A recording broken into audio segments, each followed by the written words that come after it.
Terima kasih Anda masih berkenan untuk mengikuti kembali dalam acara workshop peningkatan kapasitas tenaga pelaksana promosi kesehatan rumah sakit. Bapak Ibu sudah dahar nggih? Sudah istirahat, dan mari kita memijaki acara selanjutnya, yaitu bagaimana kita belajar bagaimana perencanaan dan juga evaluasi promosi kesehatan rumah sakit. Dan di materi kali ini akan disampaikan sampai dengan pukul 14 lebih 15 menit. Jadi kurang lebih kita akan belajar banyak bagaimana perencanaan dan juga evaluasi PKRS. Dan materi ini akan disampaikan oleh Dr. Bagas Suryo Bintoro PhD.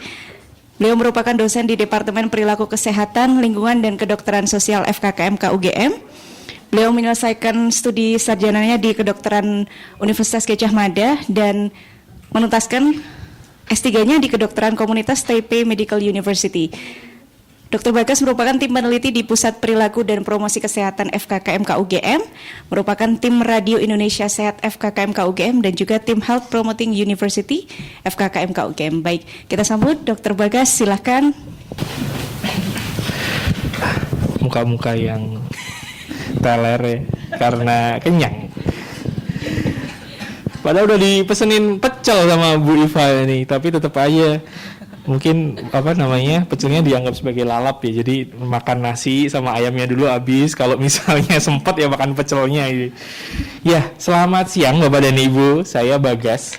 Saya dari Pusat Perilaku dan Promosi Kesehatan CHBP. Sehari-hari saya juga mengajar di Departemen Perilaku Kesehatan, Lingkungan dan Kedokteran Sosial. Minatnya perilaku dan promosi kesehatan. Jadi di departemen kami ada 3 minat. Terus habis itu saya di minatnya perilaku dan promosi kesehatan. Sangat terbuka untuk Bapak Ibu yang mungkin pengen melanjutkan sekolahnya lagi. Sudah ada yang sekolah di tempat kami? Ada yang alumni? Belum. Oh belum ya gitu. Jadi mohon doanya ya Bu ya. Iya.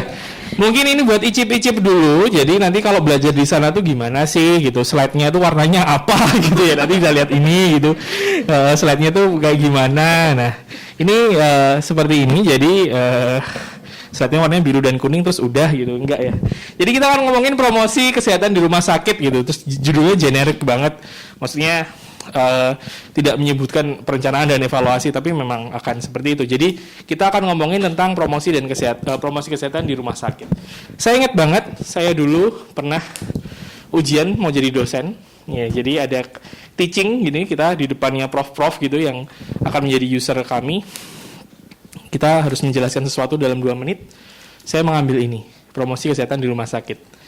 Jadi topik ini adalah topik yang membekas untuk saya karena ini mengantarkan saya jadi dosen. Membekas juga karena setelah saya presentasi 2 menit ditanya ini apa? Jadi promosi rumah sakit itu etis apa nggak etis? Dikiranya promosi layanan rumah sakit, iya kan? Dikiranya mempromosikan rumah sakit itu sendiri. Mungkin Bapak dan Ibu sering mengalami hal ini juga kan? Nah itu, tapi sebenarnya kalau kita melihat, nanti akan kita bahas bersama, itu yang merupakan mungkin kita suka, kok gitu sih, promosi kesehatan itu bukan gitu, gini-gini. Mempromosikan layanan rumah sakit adalah bagian dari Promkes atau Health Promoting Hospital. Karena kita ngomong ke masyarakat bahwa kami punya layanan ini loh, sehingga kalau kamu butuh, kamu bisa ke kami. Itu adalah bagian dari promosi kesehatan, sebenarnya malah. Cuman kita akan belajar lebih banyak tentang itu. Slide. Mana sih ininya? Oh, ya, promosi kesehatan.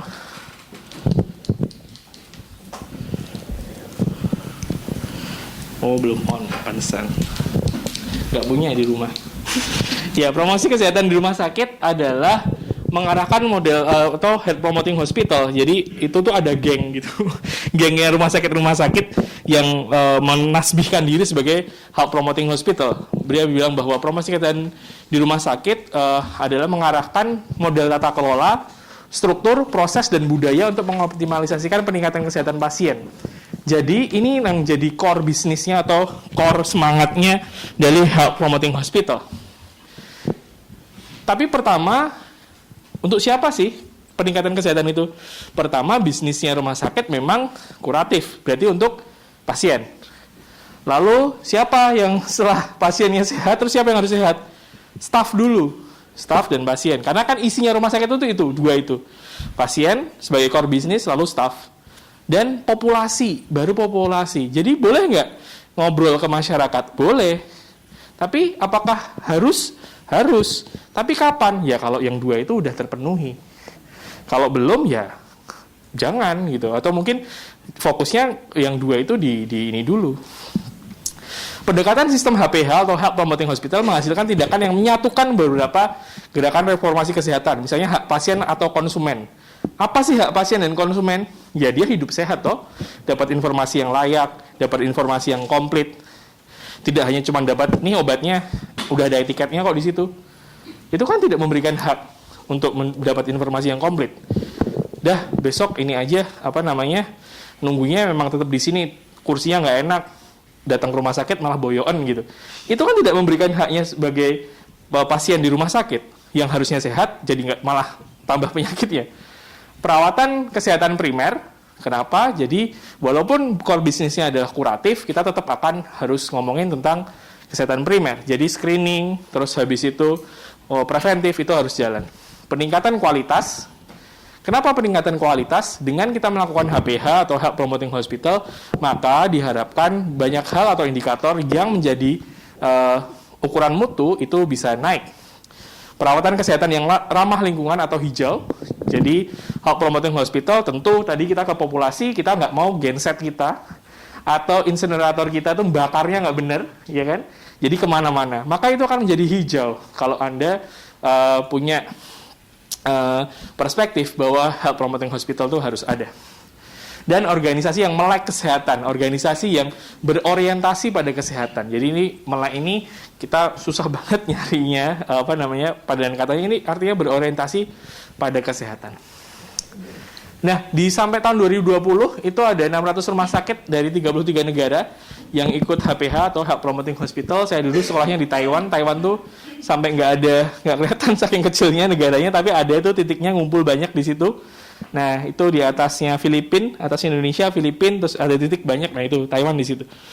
Rumah sakit tempat saya bersekolah itu juga juga HPH. Jadi kami sering mendapatkan ini dan kami melihat bagaimana HPH itu dijalankan. Tapi core-nya tuh kita akan ngomongin nanti. Tapi kenapa sih kita harus ngomongin HPH dan harus diperbaharui? Karena penyakit tidak menular itu sekarang banyak banget ya. Ini salah satu dan contohnya. Sehingga kalau misal kita hanya kuratif terus, jebol anggaran dan jebol sumber daya. Sumber daya manusia jebol karena nggak akan kuat toh. Siapa yang kuat melayani kalau semua orang itu membutuhkan pergi ke rumah sakit?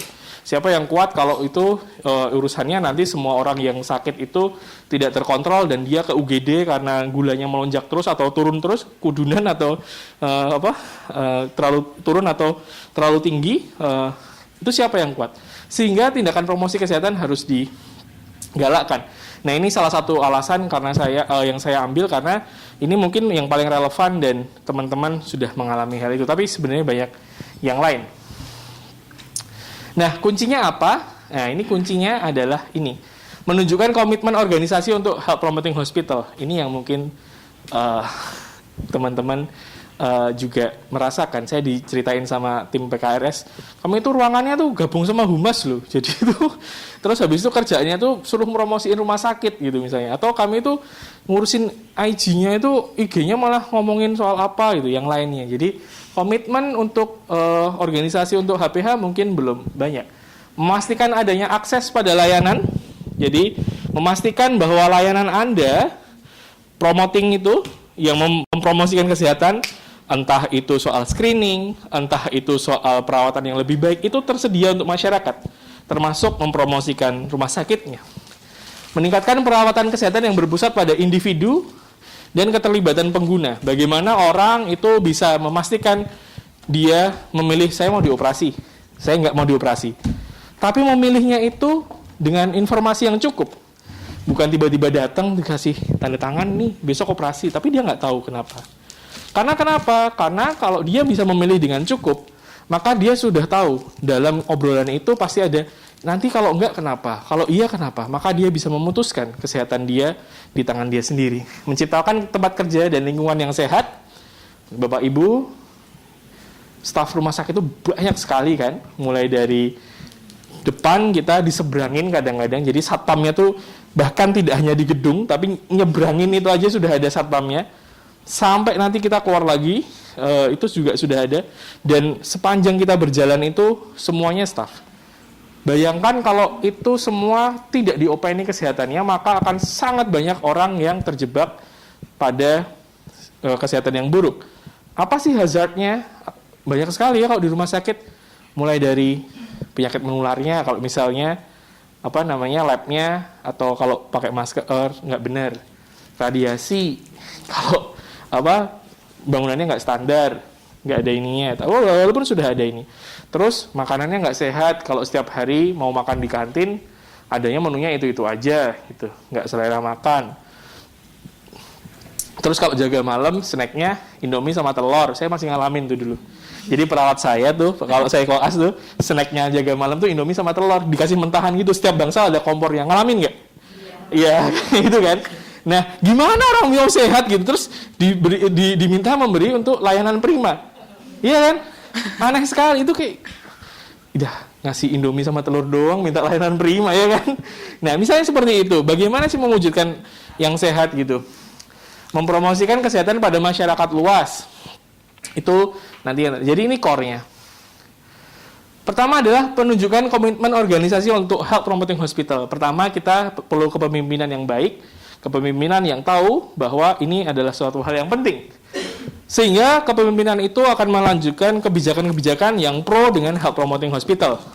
Yang nanti kebijakan dan program-program itu harus dilakukan monitoring, implementasi, dan evaluasi. Memastikan akses pada layanan, bahwa layanan-layanan Anda itu bisa diakses untuk semua orang. Ada, semua orang bisa mengakses, dan tersedia. Apa sih bedanya ada dan tersedia? Ya ada, barangnya ada, dan selalu tersedia. Nggak terus, hari ini orangnya lagi jemput anaknya, gitu. Atau mungkin ini mesinnya rusak, tapi nggak dikasih tahu. Jadi orang tuh udah terlanjur datang ke sana.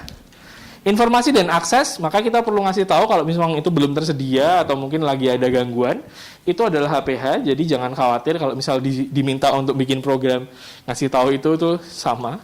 Penerimaan sosial dan budaya, kalau bikin sesuatu, kalau bikin program, kalau bikin layanan itu harus sama, harus sesuai dengan budayanya. Kalau budayanya nggak boleh, di situ belum umum ya jangan. Meningkatkan perawatan kesehatan yang berpusat pada orang atau manusia, dan keterlibatan pengguna, responsif terhadap kebutuhan perawatan. Kalau nunggu tidak berdiri, kalau ngantri itu mungkin bisa duduk dengan nomor antrian. Masih ada nggak sih orang yang ngantrinya berdiri di depan loket? Misalnya mungkin sudah tidak ada kan, sudah pakai nomor antrian, duduk semua nyaman, misalnya seperti itu. Perawatan yang responsif, komunikasi pasien dan penyedia kesehatan, Bapak dan Ibu berkomunikasi pada mereka. Mendukung perubahan perilaku pasien dan pemberdayaan pasien. Bagaimana caranya? Ya dia kasih tahu, diobrolin. Jadi tidak hanya pasiennya saja yang diuplek-uplek, tapi harus ngomong juga sama masyarakat dan keluarga dan masyarakatnya. Misalnya contoh vaksin gitu, kalau buat pasien diabetes. Pak, vaksin ya, soalnya Bapak tuh diabetes. Ya saya tuh mau vaksin, tapi anak saya tuh nggak boleh, takut kalau saya meninggal misalnya gitu. Ya Bapak dan Ibu mau nguplek-uplek segimananya bapaknya itu ya tetap nggak akan vaksin dia, karena yang tidak memperbolehkan tuh anaknya.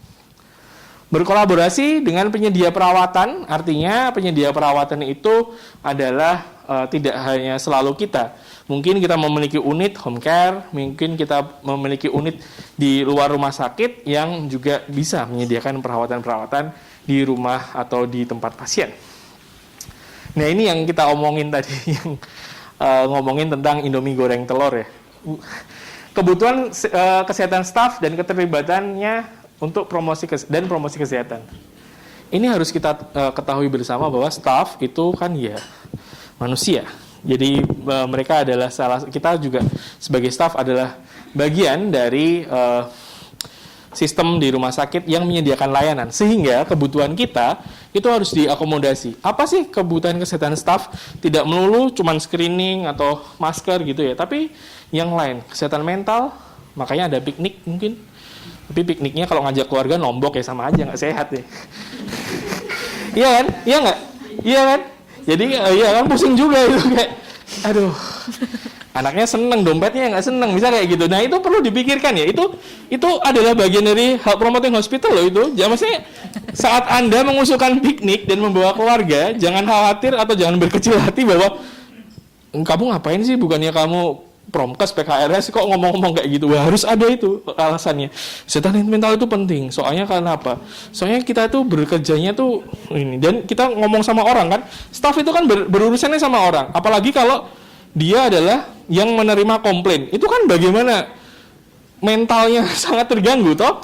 Nah, itu kebutuhan kesehatan itu harus di mapping dan dia harus dipenuhi. Keterlibatan mereka. Pikniknya yang gue selarong gitu, kayak bantu ngopo piknik gue selarong gitu, karena tidak ada keterlibatan. Atau pikniknya neng endi gitu misalnya, mereka tidak terlibat dalam memutuskan itu sebaiknya bagaimana sih melibatkan mereka dalam program-program kesehatan gitu. Kayak tadi itu makannya pecel gitu, kalau nggak suka pecel gimana, kan boleh sayur bayam ya, berarti kan opsinya adalah sayuran sama kuahnya dipisah.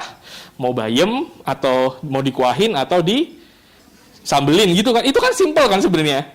Nah, keterlibatan itu harus ada. Dan lingkungan yang sehat. Lingkungan yang sehat itu tadi, radiasinya diukur, duduknya yang enak. Saya masih ngalamin jaga bangsal, kursinya kursi bakso. Tahu nggak kursi bakso? Kursi itu loh, kursi plastik yang kalau patah satu terus didobelin biar nggak patah, tahu kan? Nah, kayak gitu.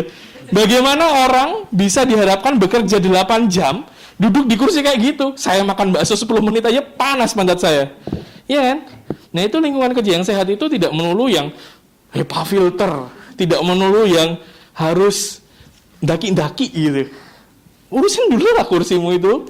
Gitu, urusin dulu bolpenmu yang blobor gitu kan. Ya karena kan kalau bolpen blobor terus tangannya kemana-mana harus nyucinya pakai apa gitu. Iya, yang kayak gitu misalnya seperti itu. Nah, itu nggak usah daki-daki dulu. Urusin dulu barang-barang yang ditempatkan jauh, sangat tinggi dan nggak ada tangganya sehingga dia kedengkek gitu kan. Nah, itu tuh diurusin kayak gitu. Nah, itu adalah program PKRS. Jadi jangan khawatir kalau mengusulkan seperti itu program PKRS. Tapi kan itu sudah ada, itu sarana prasarana. Sarana prasarana atau program lain harus dilibatkan. Makanya Bapak dan Ibu harus banyak ngobrol. Kan kantornya udah jadi satu tuh sama Humas, kasihan banget. jadi ya ikut ininya, ikut bagaimana berkomunikasi itu. Nah, terakhir, ini poin terakhir nih, mempromosikan kesehatan di masyarakat luas. Apakah ini benar-benar dilakukan terakhir? Enggak juga. Maksudnya ini adalah poin yang kita sampaikan terakhir, tapi masih tetap bisa disampaikan atau dilakukan sebelum semuanya beres yang depan-depan tadi. Pertama, kita harus tahu kebutuhan kesehatan penduduk sekitar itu apa. Kalau nggak sekitar ya Jogja atau Bantul atau Sleman atau kota misalnya kayak gitu. Jadi ini yang kita harus tahu, kita tuh lingkupnya seberapa sih, maunya gimana. Terus kesehatan masyarakat. Untuk ngomongin kesehatan masyarakat, mungkin kita akan ngomongin tentang screening. Sekali-sekali lah kita screening sama dokter mata, ya kan? Ke sekolah dekat situ. Melihat bagaimana sih orang-orang di sekolah-sekolah itu sebenarnya butuh kacamata atau enggak. Lalu kesehatan lingkungan, kita melihat apakah, kita kan udah ada tuh, labnya misalnya, apakah di sini sehat atau enggak. Apakah kita bisa memulai sesuatu atau enggak. Kita bisa mengerjakan sesuatu atau enggak. Wah, ini ternyata butuh nih. Terus kalau butuh apa? Yang terakhir bisa berbagi informasi, penelitian, dan keahlian. Jadi informasi aja itu sudah oke. Lalu penelitian, kalau kita melakukan sesuatu, melakukan penelitian, atau dokter-dokter di situ, atau orang-orang yang tugas belajar, pakailah rumah sakit itu sebagai setting. Pakailah di situ, pakailah itu jadi kebijakan buat rumah sakit. Dan jika itu masalah keahlian yang saya bilang tadi, buat beberapa orang, buat beberapa keahlian, mengerjakan itu tuh adalah sesuatu yang perkara 5 detik. Tapi buat masyarakat umum, mereka ngantrinya buat 5 detik itu tuh kayak 2-3 jam. Makanya kalau turun ke masyarakat, mungkin buat tenaga kesehatan itu bukan perkara yang sulit. Cuman, saya nggak tahu ya kalau butuh. Memang saya bisa sih sebenarnya. Cuman siapa yang mau ngordinir acaranya? Ya, biasanya seperti itu. Nah, jadi kalau kita sudah tahu, kita akan melakukan langkah perencanaan program promosi kesehatan. Pertama, kelola proses perencanaan.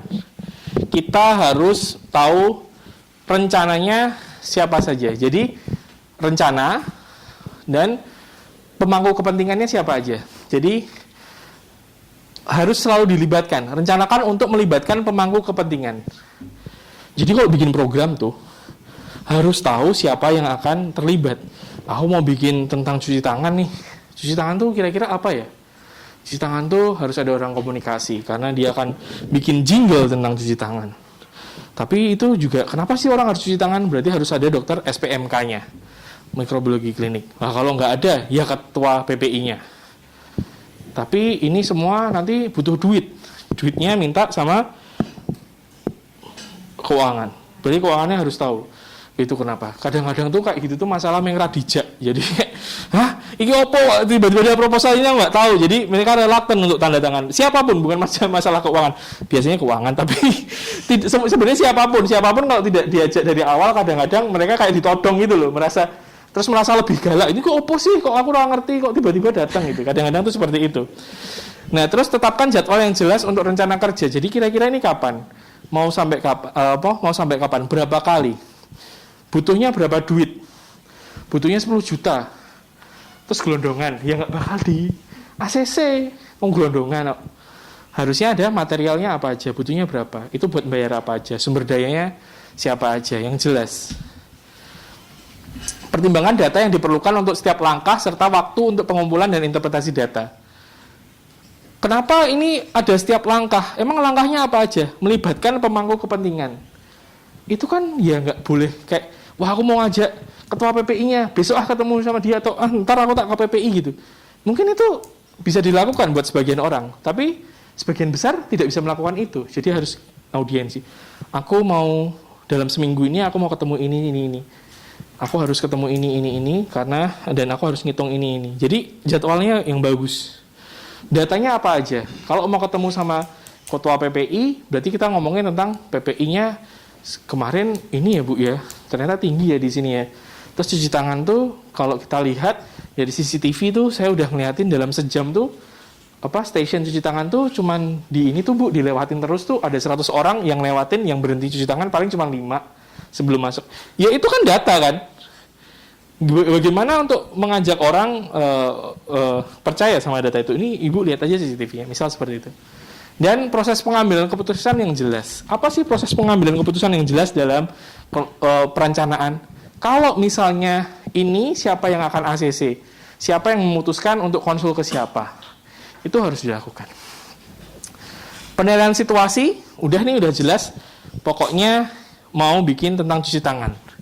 Tapi bagaimana ya caranya? Nah ini udah di penilaian situasi. Anda udah jelas siapa stakeholdernya, tapi belum jelas mau ngapain misalnya.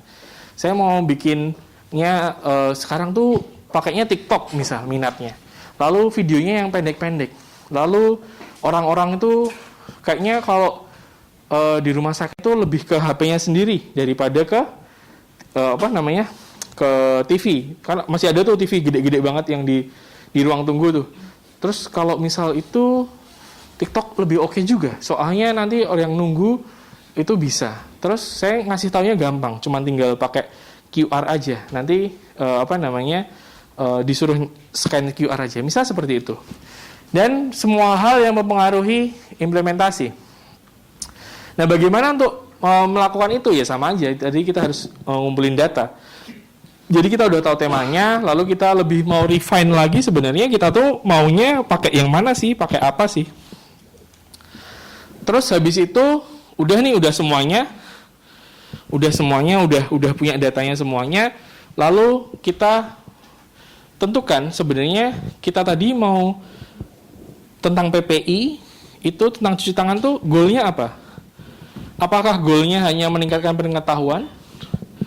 Apakah PPI-nya atau penyakit infeksinya atau angka sepsisnya itu turun, misal? Ataukah angka usapnya? Itu. Jadi kita mau nurunin yang mana? Itu dipakai. Kira-kira saya tadi waktu mau PPI tadi ngomongin soal angka kuman turun itu mau sama siapa? Karena saya udah lihat bahwa sebenarnya masalahnya itu tuh bukan anak ini loh, bukan bukan keluarganya pasien yang suka megangin pasien nggak cuci tangan loh. Masalahnya tuh kayak zaman dulu ya, kenapa kenapa cuci tangan itu ditemukan efektif itu ada ceritanya adalah karena mahasiswanya. Jadi mahasiswa praktek yang jarang cuci tangan tuh, yang bikin banyak orang mati itu mahasiswa praktek. Dan ternyata mungkin terulang lagi gitu mahasiswa praktek. Jadi masalahnya itu loh. Jadi itu tidak pernah terpikirkan sebelumnya.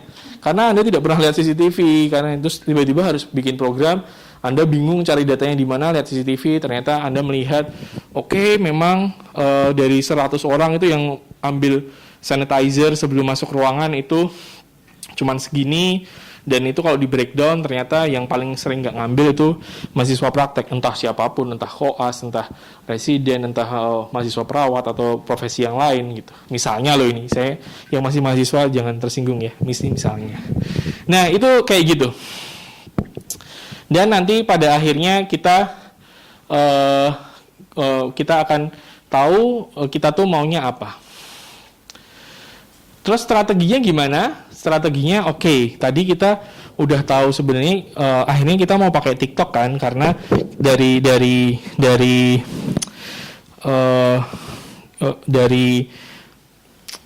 perencanaan tadi kita tahu kalau pakai TikTok. Terus ini kan ke mahasiswa, jadi nanti setiap mahasiswa yang orientasi harus harus disuruh buka ini. Terus nanti ada yang tanya, temennya ada yang nanya, tapi kan mahasiswa orientasi materinya udah banyak, terus gimana kita ngeceknya dia ini atau itu? Oh ya berarti dikasih linknya sebelum masuk sini. Jadi mereka harus masuk sini, udah harus ngerjain soal dan udah harus bisa, misalnya seperti itu. Nah itu brainstorm ide. Lalu kira-kira mana yang lebih mungkin? Oh ya udahlah, yang paling mungkin tetap aja itu mahasiswanya disuruh nonton dulu, nanti kita periksa di sini, terus kita evaluasi, dia disuruh bikin ini dan itu gitu. Oke bisa. Nah, yang mau dilihat apa itu? Mau dilihat itu bagaimana bener enggaknya mahasiswa tuh cuci tangan dulu. Lalu dia bener enggaknya atau dia tahu enggaknya kapan harus cuci tangan. Saya gitu. Langsung cuci tangan ya? Bukan. Mahasiswa bukan? Bukan kan? Nah, iya. Saya enggak. Apa enggak jadi aja Pak Mas? Kalau ya, lalu pertimbangkan sumber daya keuangan manusia dan barang yang tersedia. Nah, kenapa duit itu dan sumber daya manusia itu tidak dilaksakan di awal? Karena kalau kita yakin akan berbuat baik, Tuhan akan selalu membantu katanya. Jadi itu pertimbangan, tapi bukan pertimbangan yang utama. Karena kita tahu bahwa rumah sakit itu sangat kaya dengan berbagai keahlian, berbagai stafnya banyak, jaringannya banyak, tupoksinya itu banyak banget, sehingga mungkin kita kalau melempar ide itu ke stakeholder, karena itu adalah ide yang sulit buat kita nggak tahu bagaimana caranya untuk masukin itu atau nge-streaming itu di wifi. Nah mereka bisa tuh, oh gampang aja itu, kalau mereka mau login wifi nanti kita kasih linknya, jadi dia harus nonton dulu baru login. Itu kan tidak pernah terpikirkan kan buat kita. Tapi buat orang IT itu kayak cuman cetek banget, itu kan cuman tinggal di post aja di landing webnya, landing page-nya wifi universitas lagi, rumah sakit. Nah, melibatkan stakeholder akan membuka banyak ide. Itu kenapa melibatkan itu bisa banyak. Keuangan misal, ini susah banget ini gini. Oh ya ini pakai mata anggaran yang ini aja, ini nggak pernah kepake loh ini. Atau kalau enggak itu buat sekolahnya Bu X aja ini dimasukin ke penelitian misal gitu. Jadiin penelitian aja Mbak, bisa ini. Nggak ada yang pernah tahu ternyata ada mata anggaran kayak gitu kan. Itu yang harus dilakukan. Kenapa harus stakeholder? Wah lah ini pas ada kunjungan dari menteri atau ada kunjungan dari ini. Udah ini pas ini saya akan dukung ini, pokoknya ini programnya rumah sakit kita ini yang paling bagus, program unggulan. Ini ada yang tahu juga siapa jadwal menterinya datangnya kapan. Dan iya kan kita nggak pernah tahu kalau kita nggak ngobrol sama humas dan keprotokoleran misalnya. Kita nggak pernah tahu kalau ada kayak gitu. Nah itu tadi, lalu habis itu indikatornya apa? Indikatornya adalah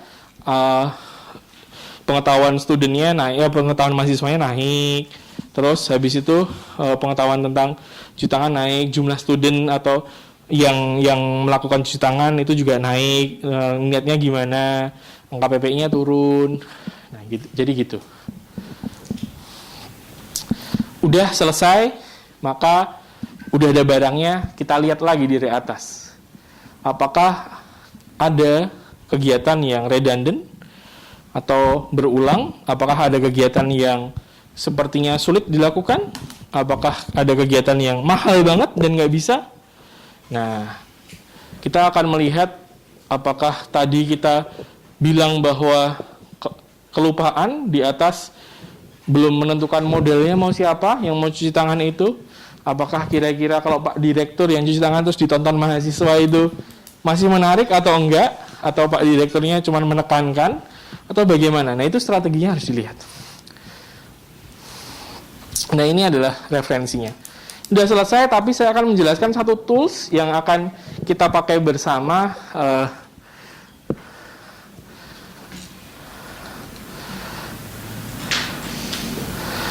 Nah, pertama ini, masukkan judul project. Nah, projectnya apa? Mengurangi angka apa gitu. Turun. Nggak bisa nih. Oh, bisa. Op. Bisa nggak aku? Turun. Kok nggak bisa? Ini di mana sih ininya? Ininya di mana? Enggak, maksudnya ininya di mana? Colokannya di kamu kan? Sebentar. Kok nggak mau ini? Oh, mau kok. Oh iya, tapi ya udah deh. Oh iya, agak susah. Ya udah naik, Mbak Iva tolong. Saya tuh nggak suka ya kalau harus naik turun gitu tuh. Kayak bos saya nyuruh-nyuruh. Ya, itu kita seorang pembaca dari kita kan nggak pernah bisa. Kadang-kadang kita itu nggak pernah bisa ketemuan sama direktur, sama ketua PPI, sama ketuanya Sarpras gitu kan susah. Jadi kita tuh mau ngapain sih? Kenapa itu penting? Soalnya tuh di sini tuh banyak banget orang yang sepsis, orang nggak cuci tangan, lukanya lama banget dari ini. Lalu apa yang terjadi? Ya soalnya nanti kalau kayak gitu jadi jelek. Oke. Terus kamu mau ngapain? Mau menurunkan angka itu? Bagaimana? Pakai TikTok, pakai media. Siapa yang mau jadi target? Oh ya, mau sama ini semua sivitas, tapi sebenarnya saya cuma mau sama mahasiswa karena di mengapa tadi paling banyak itu mahasiswa misal. Kapan? Ya bulan-bulan ini karena ini sudah mendesak. Jadi saya akan melakukan itu selama 2 bulan. Terus sebenarnya siapa? Jadi ini tuh untuk Bangsal. Jadi di Bangsal itu tuh analisisnya, dan di Bangsal itu kebanyakan juga karena mungkin SDM-nya terbatas, maka sangat banyak melibatkan mahasiswa praktek sehingga di sini jadi penting. Nah, di Bangsal itu mahasiswa praktek itu waktunya sangat pendek, ya kan? Sehingga tidak bisa menambah sehingga sulit untuk menambahkan sesi saat orientasi. Oke. Jadi masalahnya itu. Jadi masalahnya adalah angka infeksinya tinggi, tapi sulit menambahkan informasi atau memberikan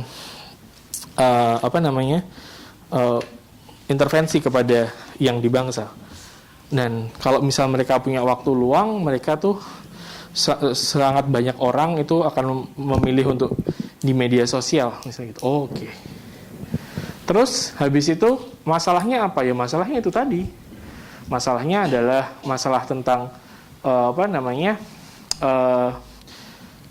PPI tadi. Jadi deskripsi rangkumannya, masalahnya adalah masalah infeksi banyak, lalu sifatnya gimana? Sifatnya ini terjadi secara terus menerus, dan sekarang ini terjadi mendadak.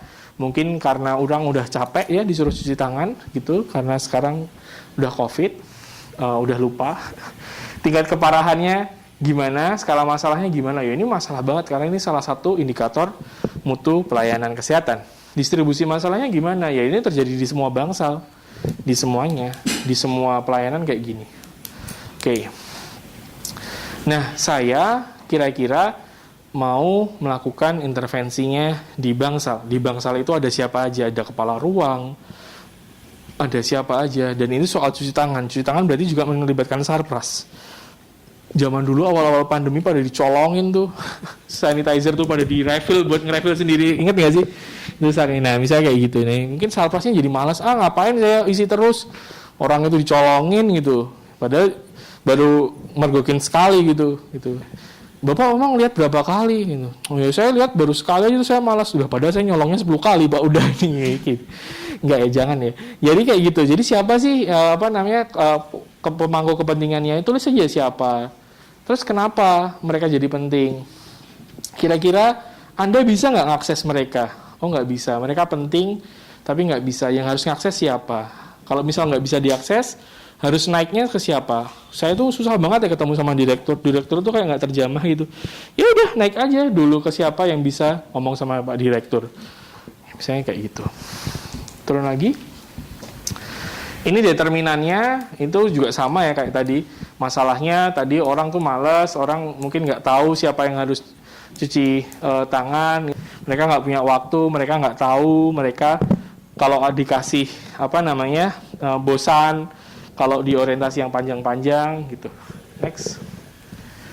Amanat untuk bertindak. Nah, menurut Anda bagaimana caranya untuk bertindak? Ini bahasa Inggrisnya tuh jelek ya. Maksudnya bahasa Indonesianya terjemahan saya tuh jelek. Nanti Anda bisa lihat yang bahasa Inggris asli yang jauh lebih bagus. Nah, kira-kira apa yang akan Anda lakukan sebagai apa? Sebagai PKRS ya tentu saja kalau amanat untuk bertindak itu adalah Anda sebagai PKRS. Sehingga sejauh mana Anda bisa bertindak dalam kapasitas Anda itu di sini nulisnya. Karena ini adalah programnya PKRS. PKRS-nya RSUD berkomitmen untuk apa-apa dan ini adalah melakukan tanggung jawab kita juga. Turun lagi. Nah, ini ada kesenjangan kapasitas yang mendukung panggilan Anda untuk sumber daya dan investasi tambahan. Jadi di RSUD ini, program ini sebenarnya mungkin dilakukan karena kita memiliki unit ini tadi yang stakeholder itu dan mereka berkomitmen juga. Mitra proyek dan tata kelola kalau ada. Jadi kalau misal mau pakai supplier atau apa, kira-kira siapa? Nah, terus habis itu baru tujuannya menurunkan itu tadi yang smart itu apa? Specific, measurable, achievable, R-nya aku lupa, T-nya timeliness ya. Jadi itu tujuannya itu yang jelas, ingin menurunkan atau ingin meningkatkan pengetahuan mahasiswa terkait cuci tangan sebesar 50% dari baseline atau berapa persen dari baseline atau mungkin 80% mahasiswa yang memasuki Bangsal telah memiliki pengetahuan yang baik tentang cuci tangan pada bulan seberapa itu kan jelas. Apakah orang-orang udah tahu atau belum? Ini sangat spesifik dan Bapak Ibu bisa nge-skip kalau mana yang tidak diperlukan. Terus turun lagi. Strateginya apa aja? Itu juga nggak usah sebenarnya karena ini yang paling ini evaluasinya ada proses, dampak, hasil, dan ekonomi. Proses misalnya harusnya yang datang waktu stakeholder itu meeting itu semua stakeholder, tapi Pak Direktur nggak datang, ada masalah di prosesnya kan berarti. Kalau nggak datang gimana Pak Direkturnya? Pak Direkturnya sudah dihubungin dan dikirimin memo atau dikirimin notulen dan beliau sudah setuju. Kesetujuan atau dukungan direktur di-forwardkan di WA group stakeholder yang lain. Pak Direkturnya menurut arahan Pak Direktur sudah menyetujui, biasanya kayak gitu tuh kalau lembaga-lembaga mau nge-endorse dari direkturnya.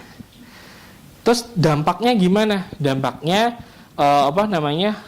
dari intervensi itu, terus terus harusnya yang datang berapa, harusnya video itu diuploadnya tanggal berapa, terus mundur 3 hari. Nah itu dilihat timelinenya.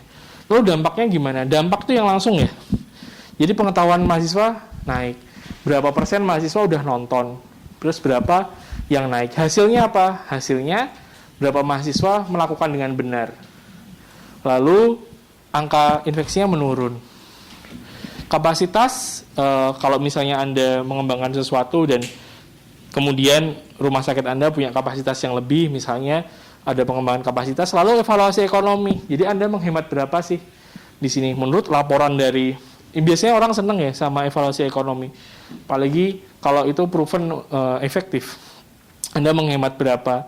berapa orang jadi nggak kena gitu. Terus habis itu berapa klaimnya yang bisa diselamatkan dari itu. Gitu. Nah, itu kan ada intervensi dan kontrol. Ini nanti kita sederhanakan yang lebih lagi. Tapi sebenarnya itu yang harus dilakukan di evaluasi.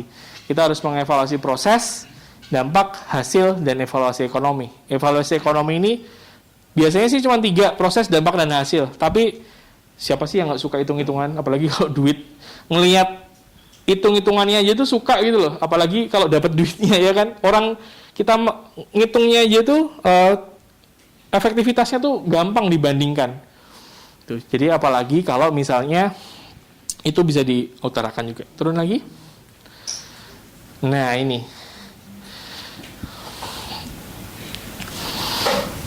Nah ini. Bapak dan Ibu, ini nggak bisa sih.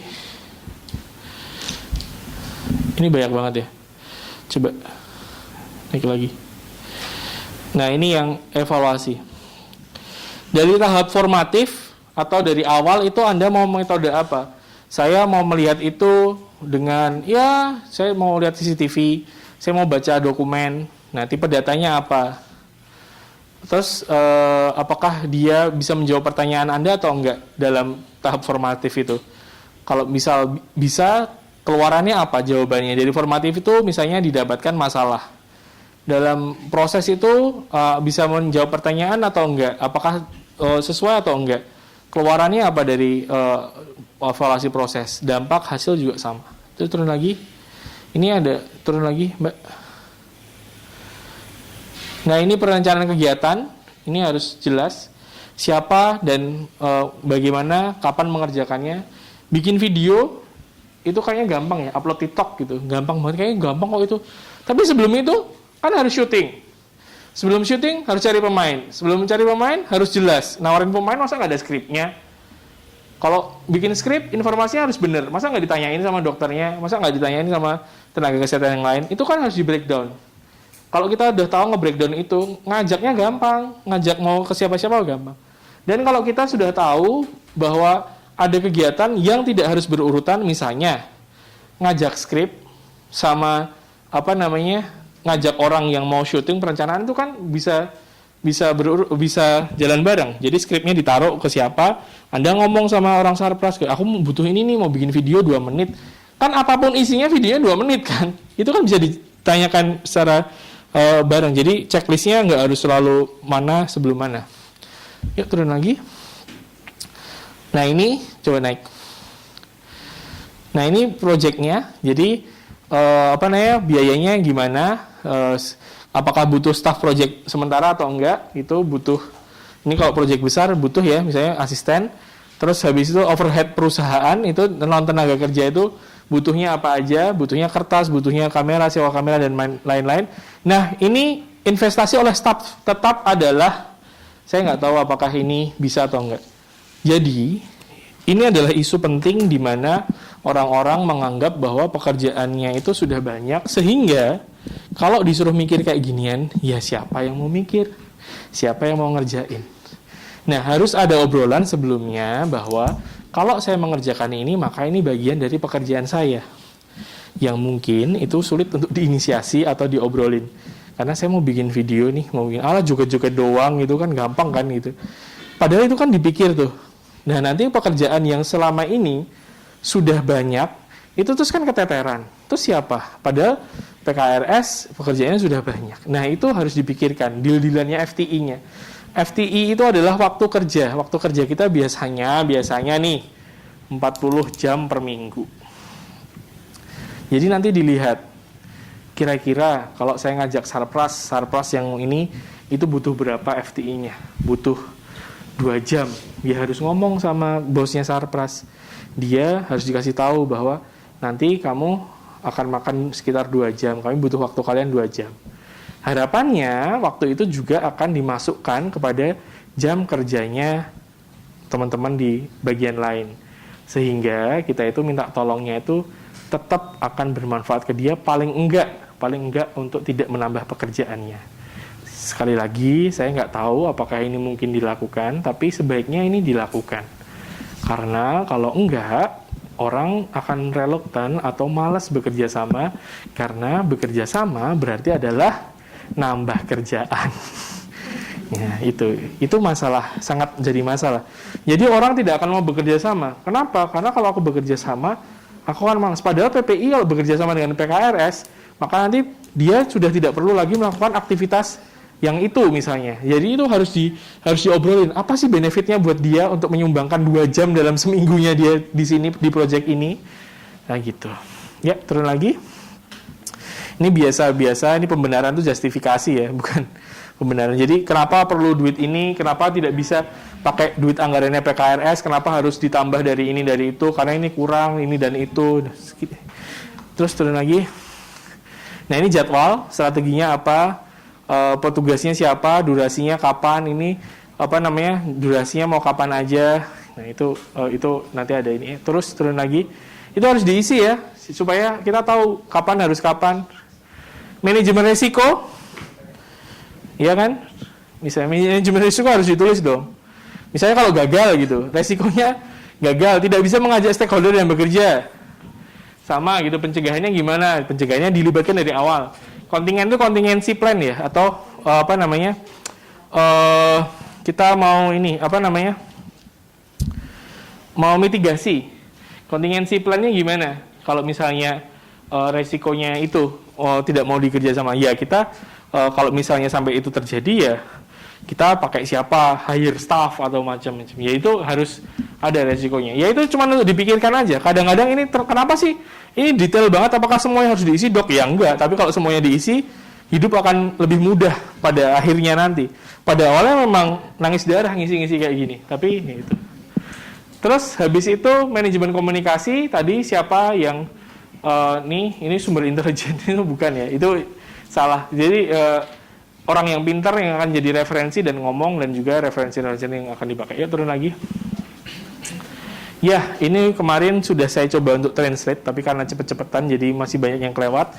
Sebelum ini akan dibagikan ke Bapak dan Ibu, nanti akan kita benerin lagi, paling enggak kalau masih ada yang keselip, itu bahasa-bahasanya kita udah tahu, itu tuh sebenarnya ngomong apa aja. Maksudnya, ini kok bahasanya aneh sih, dia sebenarnya ngomong apa. Nah itu tadi sudah kita konfirmasi yang susah-susah. Tapi checklist kayak gitu atau form kayak gitu, itu tidak lain dan tidak bukan hanya untuk membantu berpikir secara sistematis. Mungkin itu akan sangat sulit untuk diisi karena tidak ada waktu tadi.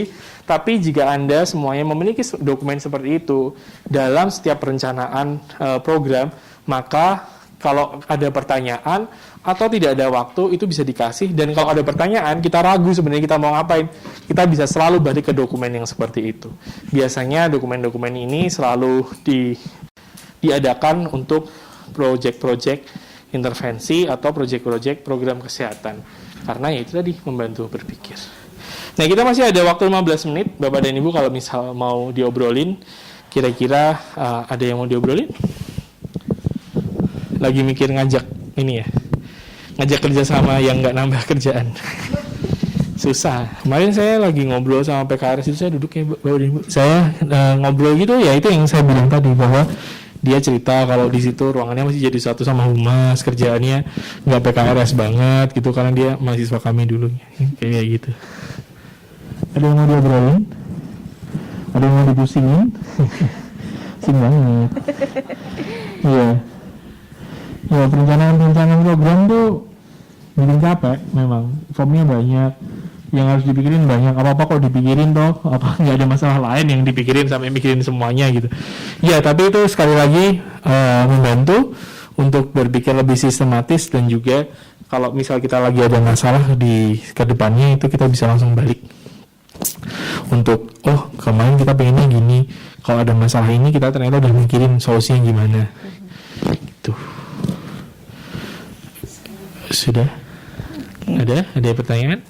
Silakan Bapak Ibu. Ya, bagus. Silakan Bapak Ibu yang ingin bertanya. Di Indonesia itu, di Jogja belum ada yang HPH kayaknya. HPH-nya di Jakarta kalau nggak salah. Ada nggak sih? Sarjito kan juga belum HPH kan? Belum. Silakan. Oh iya. Jadi member di IHPH Net. Oh iya. Oh iya. Oh yang internasional.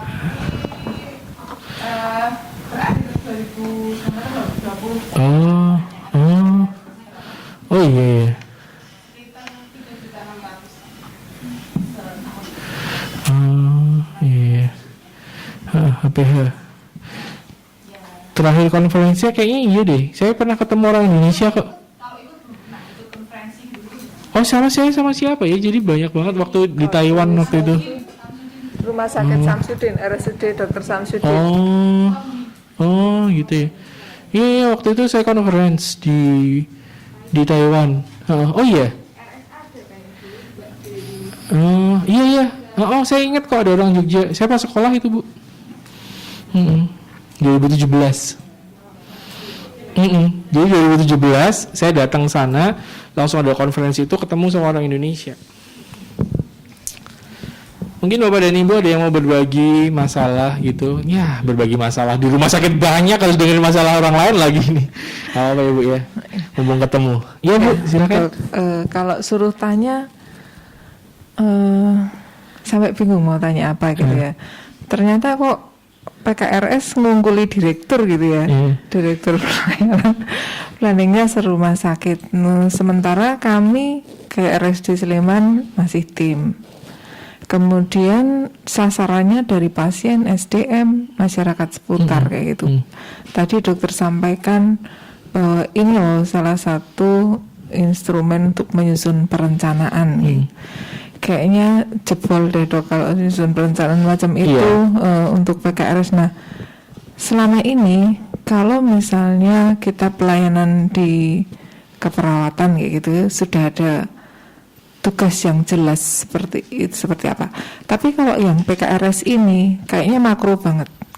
Yang sasaran untuk pasien itu yang seperti apa. Yang untuk SDM memang kita mengacu pada Permenkes 44 tahun 2018 itu sudah ada screening saja. Kemudian tindak lanjutnya. Tapi ternyata banyak banget kalau yang tadi disampaikan penelitian. Terus kami harus mulai dari mana dok? Ya, yang paling mudah itu yang paling bagus adalah memulai dari yang paling mudah, yang paling dekat. Kalau di kedokteran itu most likely yang paling sering terlintas atau yang paling sering kejadian itu adalah apa yang paling mungkin di depan pasienmu. Jadi kalau ada orang demam nih, wah ini AIDS ini pasti. Nggak, harusnya dokter tuh nggak mikir kayak gitu, karena kan itu nggak sering terjadi toh. Yang sering tuh paling apa sih, paling demam biasa. Yang sering terjadi di masyarakat itu adalah yang paling sering, yang paling baik atau yang paling mungkin di depan pasienmu. Sama seperti di rumah sakit juga, yang paling Anda sering dengar itu adalah yang mungkin paling sering atau mungkin yang paling penting dan mungkin paling oke untuk dilakukan di rumah sakit. Karena kalau sering itu berarti Anda dengar bahwa masalah ini dan masalah itu semua orang sudah setuju bahwa itu masalah dan Anda mendengar keluhan itu. Orang juga dari berbagai segmen itu ngomongin itu, jadi akan lebih mudah untuk bekerja sama karena mereka setuju kalau itu masalah, dan lebih banyak orang yang mau diajak kerja sama karena Anda mendengar sangat banyak keluhan-keluhan itu dari orang-orang. Jadi itu mungkin yang bisa jadi jadi obrolan. Tapi bagaimana memulainya? Apakah dari penelitian? Apakah dari ini, dari itu? Pasti semua hal itu akan sulit dimulai jika maksudnya dilakukan jika tidak dimulai. Jadi penelitian tuh kok daki-daki banget sih. Saya tuh biasanya kalau mau bikin tuh yang bikin aja. Ya penelitiannya yang mudah-mudah aja. Oke, Anda sekarang business as usual, langsung cuman bikin poster dan macam-macam. Tapi coba dipikirin, kira-kira poster saya itu ada yang lihat nggak ya? Kira-kira poster saya itu bagus apa enggak ya? Coba kasih di pojokan itu.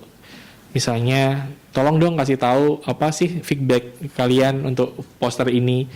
Lihat CCTV siapa yang berhenti dan membaca. Kalau membaca mereka berapa lama mereka duduk di situ, berapa lama mereka membaca. Kalau sama dokter pas ngobrol, dok, kalau di klinik tuh orang-orang pada ngobrolin apa sih? Itu penelitian, itu dilakukan. Suatu saat kalau Anda sudah yakin bahwa oh ternyata nggak susah-susah banget, maka kalau ada orang yang sekolah dan akan mengajukan penelitian, maka itu dibikin metode yang lebih mudah. Jadi data itu bisa dapat dari banyak orang. Yang jadi masalah adalah orang-orang itu mengerjakan sesuatu program seperti tahun lalu dan tidak dilihat evaluasinya. Alasannya karena memang susah, tidak ada tenaganya, nggak tahu gimana. Tapi selalu akan ada jalan untuk melihat itu, dan itu bisa dimulai dengan sangat sederhana sebenarnya. Dilihat likes-nya, dilihat share-nya berapa, dilihat mana yang share-nya bagus itu yang seperti apa, apakah yang pendek atau yang panjang. So, kayak gitu sih Bu kalau pakai media sosial biasanya. Ya, baik. Kemudian nggak ada yang tanya lagi ya. Dok, ini saya sharing ya Dok ini. Mungkin nanti ada solusi. Kita screening, kita ngumpulin data di PISPK, Puskesmas Sleman, Puskesmas Turi, Puskesmas Tempel, angka paling tinggi hipertensi. Artinya PTM ya di masyarakat. Kemudian screening di rumah sakit 55% pegawai obesitas. Intervensinya kemudian ternyata kita tidak mampu untuk mengintervensi ke seluruh dari 55% itu tadi. Jadi kemudian kita ciutkan menjadi yang IMT kritikal lebih dari 35. Sementara yang dari 35 IMT lebih dari 35 ini yang aware cuma 8 orang, sementara yang IMT-nya grade 2, grade 1 malah banyak yang menanyakan. Sebaiknya bagaimana Dok? Ya, jadi ini kita ngomongin IMT, terus ngomongin intervensi itu, mohon maaf Ibu, ini konteksnya masih mau intervensi individual ya? Kelompok. Oh iya, maksudnya kan orangnya tuh yang diuplek-uplek. Iya. Ya, nah itu tadi. Tidak akan ada orang atau sistem kesehatan manapun yang kuat untuk mengobati. Itu kan ranahnya kuratif ya. Terus kalau enggak gimana? Kuratifnya enggak perlu berarti? Perlu dong. Kalau orang dibiarin aja enggak diobatin ya mati kan. Kita mau mencegah itu. Tapi beyond itu harus ada hal-hal yang mungkin kita sediakan. Misalnya, Ibu programnya itu apa? Untuk yang 27 orang ya, itu memang ada program, ada instruksi direktur untuk ke-27 orang itu ada setiap Selasa Kamis seperti hari ini itu ada intervensi dengan dokter dari K3RS sama dokter rehab medik, kemudian sama nutrisionis. Ada exercise untuk program penurunan berat badannya, mereka pakai apa namanya di lingkar, bukan apa tuh, akupunktur sama program diet dan exercise untuk mereka. Itu kalau berhasil kira-kira gimana Bu? Kalau berhasil gitu, Ibu membayangkan gimana? Kalau itu misal berhasil gitu, Ibu akan membayangkan gimana? Seneng banget ya. Masalahnya kalau itu berhasil, orang-orang yang di grades itu akan santai aja itu Bu. Kayak alah dia akupunktur juga kelar gitu. Ada hal-hal lain jika kita menitik beratkan pada kuratif. Permasalahan di kesehatan itu adalah salah satunya adalah kita sudah pada teknologi advancement untuk terapi. Jadi kita tuh canggih banget terapi. Orang stroke aja mohon maaf sekarang bisa tetap hidup toh, walaupun dia mohon maaf vegetatif gitu. Tapi kan hidup tuh. Atau mungkin yang dilihat apa? Jadi bagus untuk tetap punya program kuratif, oke banget itu. Tapi masalahnya kita tetap harus ingat bahwa kita sebagai manusia itu tidak hidup sendiri dan hidup itu tidak 24 jam di bawah program. Ini bukan clinical trial. Clinical trial aja itu tuh orang pulang ke rumahnya. Jadi harus ada yang dipikirkan. Kalau dia misalnya di tempat jadi ada namanya social determinant of health dan salah satunya adalah tempat untuk bekerja. Mungkin dan kita harus memilih sesuatu yang low hanging fruit atau sesuatu yang mudah dilakukan. Gitu. Tadi kalau dari ibu itu kalau dari populasi itu harus low hanging fruit, jadi yang mudah dilakukan. Jadi salah satu instruksinya adalah misalnya menyediakan makanan yang sehat di kantin, sehingga opsinya seperti itu. Makanan sehat jadi murah, snacknya jadi rebus-rebusan. Kalau orang sudah biasa, dia bukan seseorang yang aneh karena temannya makan gorengan gitu, terus dia harus ngemilin edamame, itu kan nggak enak banget ya. Sebelahnya makan bakwan, kita ngemilin edamame, katanya nutrisionisku cuman boleh makan ini, maka dia akan, dan itu yoyonya gede banget Bu, karena dia tuh goalnya adalah aku makan edamame agar aku bisa makan bakwan. Nah, ya itu kan goalnya kan jadi balik lagi dong nanti kayak gitu. Nah, memisahkan antara nguplek-kuplek individu dalam ranah kuratif itu perlu, tapi memang harus dibarengi dengan visi yang lebih besar bahwa ini adalah ranahnya pencegahan dan kepada semua orang. Apalagi ibu sudah mengakui kan, ibu nggak punya resource untuk nguplek-kuplek itu. Jadi betapa burdennya nanti suatu saat nanti jika semua orang itu terus pindah. Sekarang ibu masih punya pilihan, oh udah deh duitnya cuma buat 10 orang. Kalau 10 orang justifikasinya apa? Oh ya udah kita masukin yang grade 3 aja. Bagaimana kalau sampai grade 3 atau orang yang mau harus di-interving saat itu pun tidak, jumlahnya sudah sangat banyak sampai Anda pun tidak bisa memilih mana yang paling beresiko. Jadi gitu. Jadi pendekatan individu itu memang masih diperlukan, tapi dengan visi bahwa kita tetap harus melakukan pencegahan dan itu ke proyeksi yang lebih besar. Dan yang paling mudah untuk melakukan perilaku sehat adalah mengintegrasikan perilaku sehat itu kepada nudging ya itu namanya, itu kepada kehidupan sehari-hari. Jadi ada kantor tuh, ada meja di sana, orang bisa berdiri sambil ngetik. Kan capek ya, tapi harus kerja kan, tapi kan capek kan duduk terus. Ada nggak yang bisa disuruh, masa orang habis itu disuruh berdiri jalan-jalan, ya nggak kerja kan, masalah dong. Nah bikin aja meja sebelah, tempelin dinding, kalau kamu capek kamu kerja, pepetin jendela, dia bisa kerja sambil berdiri, nggak duduk terus lihat jendela. Itu Anda memecahkan sedentary behavior, memecahkan kelelahan mata karena dia jendela dan dia bisa lihat ke depan, tapi dia tetap masih mau bekerja. Orang disuruh muter dulu tempat parkir, terus habis itu kartu tap lift itu hanya bisa dipakai sama orang-orang yang umurnya seberapa, atau mungkin dia harus apply dulu, kalau enggak naik tangga, bisa kayak gitu. Shower bisa buat mandi. Tempat parkir sepeda enak, nyaman, orang parkir di situ dijagain juga. Tempat parkir sepeda itu saya nggak pernah, di FK aja tidak ada atapnya parkir sepeda. Parkir motor ada atapnya, bagus. Sepeda udah mohon maaf waktu itu harganya jauh lebih mahal dari motor, kepanasan, capek, nggak bisa mandi lagi, jelek banget pakai sepeda itu. Benefitnya nggak ada sama sekali.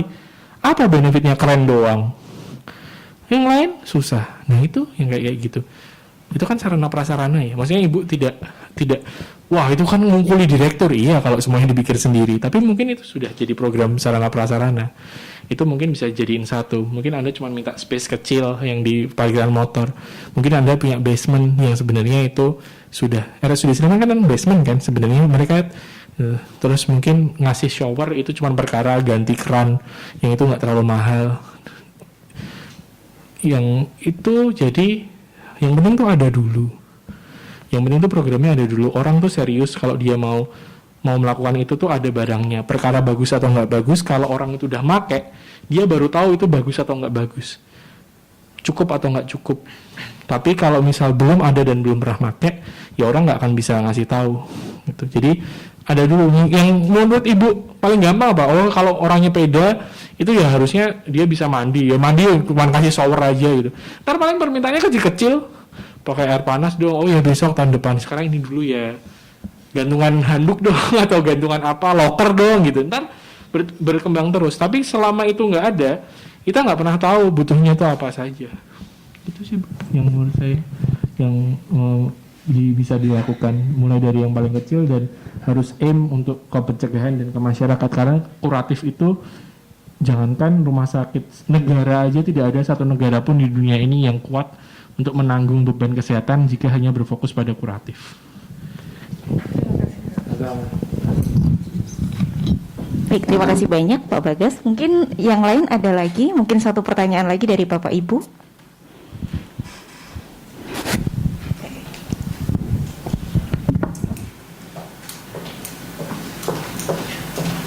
Ada lagi mungkin? Kalau nggak ada tuh nggak usah dipaksa. Bagus loh, nggak ada. Mulai dari yang sederhana gitu ya Pak, cari yang ada dulu.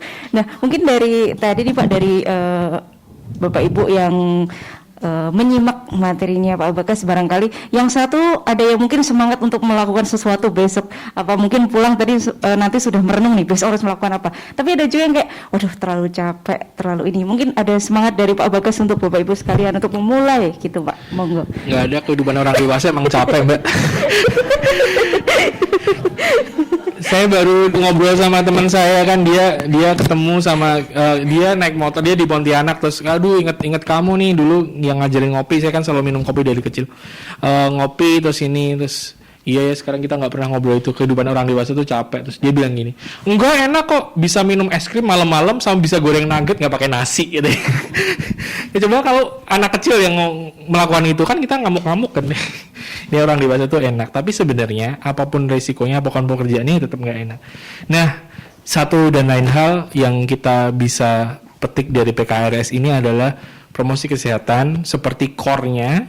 Promosi kesehatan itu ranahnya adalah berkolaborasi, dan ternyata berkolaborasi itu bisa dan harus dilakukan di semua tingkatan dan di semua pekerjaan yang mewajibkan kita untuk melakukan promosi kesehatan.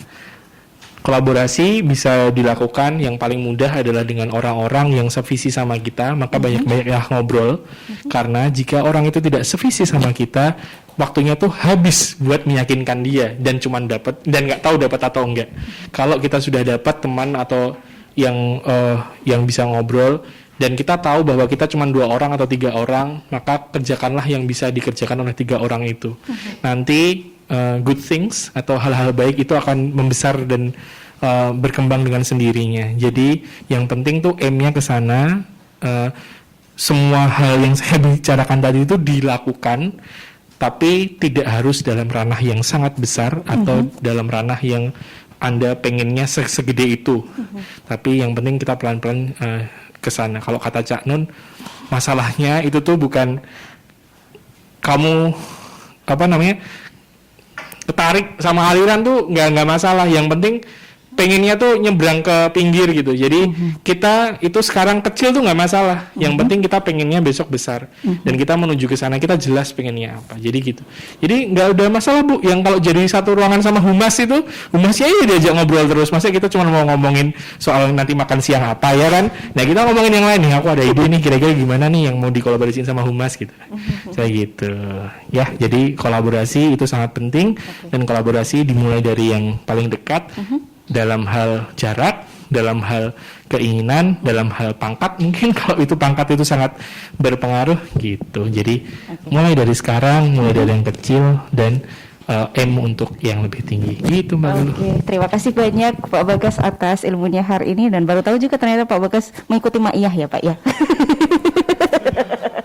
Jadi memang mulai membuka diri untuk berkolaborasi dan lakukan hal yang kecil dengan harapan yang besar ya Pak ya. Terima kasih banyak Bapak Ibu, semoga bermanfaat edisi hari ini, dan kita masih jumpa lagi besok pagi Jumat 23 September 2022. Kami harapkan kehadiran Anda kembali di sini di Common Room di Gedung Penelitian dan Pengembangan di FKKMK UGM jam 8.30 pagi.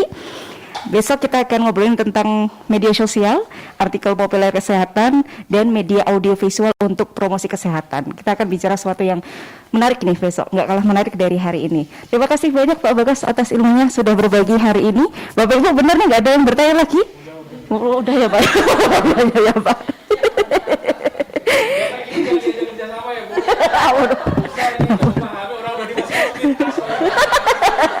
Maaf Pak.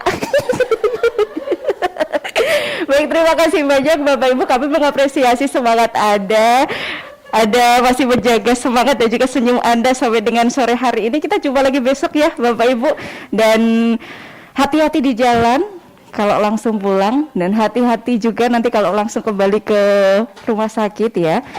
Terima kasih banyak atas kebersamaan Anda. Dan besok untuk diharapkan para Bapak Ibu untuk membawa mungkin produk-produk media yang sudah diproduksi dari setiap rumah sakit. Contoh-contoh baik itu audio atau mungkin video atau mungkin website atau mungkin media sosial mungkin ya. Bisa nanti kita bisa sharing bersama. Dan terima kasih banyak, saya Galuh beserta dengan teman-teman panitia. Mohon pamit. Terima kasih dan mohon maaf apabila ada kesalahan pada saat acara berlangsung. Terima kasih banyak. Wassalamualaikum warahmatullahi wabarakatuh.